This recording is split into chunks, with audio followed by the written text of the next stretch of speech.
ಕೊಟ್ಟು ಸೀದಾ ನೀರ್ ಕುಡಿಯೋಣ ಅಂತೇಳಿ ಬಾಟ್ಲು ತಗೊಂಡು ನೀರ್ ತುಂಬಿಸ್ಕೊಂಡೆ. ಹಂಗೆ ವಾರ್ಮ್ ಅಪ್ ಸ್ಟಾರ್ಟ್ ಮಾಡಿದೆ. ಯಾಕಂದ್ರೆ ನಮ್ ಜಿಮ್ ಟ್ರೈನರ್ ಹೇಳಿದ್ರು ವರ್ಕೌಟ್ ಗಿಂತ ಮುಂಚೆ ಬಾಡಿ ವಾರ್ಮ್ ಅಪ್ ಮಾಡ್ಬೇಕು ಅಂತ.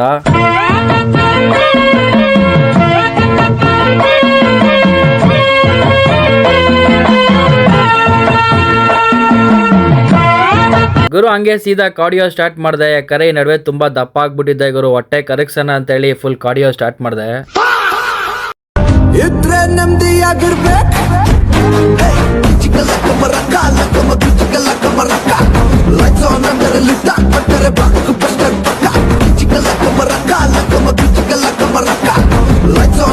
ಹಂಗೆ ಕಾರ್ಡಿಯೋ ಮುಗಿಸ್ಕೊಂಡು ವರ್ಕೌಟ್ ಸ್ಟಾರ್ಟ್ ಮಾಡಿದೆ ಗುರು.